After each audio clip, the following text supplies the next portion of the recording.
দ্বিতীয় দফার ভোটের মুখে পুলিশকে শাসানি দিয়ে গ্রেপ্তার পূর্ব বর্ধমানের তৃণমূল নেতা।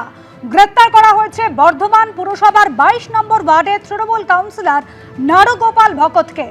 গতকালই পূর্ব বর্ধমান জেলায় পরিদর্শনে এসেছিলেন সিইও মনোজ কুমার আগরওয়াল, আর গ্রেপ্তার করা হয়েছে বর্ধমান পুরসভার 22 নম্বর ওয়ার্ডের তৃণমূল কাউন্সিলর নারুগোপাল ভকতকে। সূত্রের খবর, সিওর কড়া নির্দেশ এবং তারপরে গ্রেপ্তার এই অভিযুক্ত তৃণমূল নেতা। পুলিশকে শাসানি দিয়েছিলেন আর পূর্ব বর্ধমানে সেই তৃণমূল নেতা নারুগোপাল ভকত, তাকে গ্রেপ্তার করা হয়েছে। বর্ধমান পুরসভার 22 নম্বর ওয়ার্ডের তৃণমূলের কাউন্সিলর এই নারুগোপাল ভকত, যার বিরুদ্ধে অভিযোগ পুলিশকে শাসানি দেবার, আর এবার তাকেই গ্রেপ্তার করা হয়েছে। রুমা পাল আমাদের প্রতিনিধি রয়েছেন আমাদের সঙ্গে টেলিফোন লাইনে। রুমা, একেবারে সিইও মনোজ কুমার আগরওয়াল পূর্ব বর্ধমান জেলায় পরিদর্শনে এসেছিলেন, কড়া নির্দেশ দিয়েছিলেন, তারপরে এই গ্রেপ্তারি।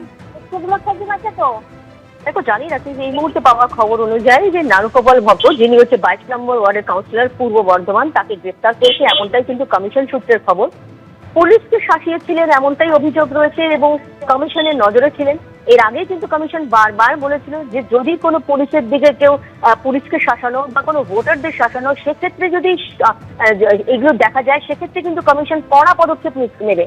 এবং সেই কড়া পদক্ষেপ অনুযায়ী কিন্তু এখনই পর্যন্ত জানা যাচ্ছে যে এই কাউন্সিলরকে কিন্তু গ্রেপ্তার করেছে এবং কমিশনের নির্দেশে গ্রেপ্তারি, কারণ পুলিশকে শাসিয়েছিলেন, পুলিশকে শাসানোর অভিযোগেই কিন্তু কমিশনের নজরে ছিলেন এবং তারপরে এই কড়া পদক্ষেপ নিল নির্বাচন কমিশন।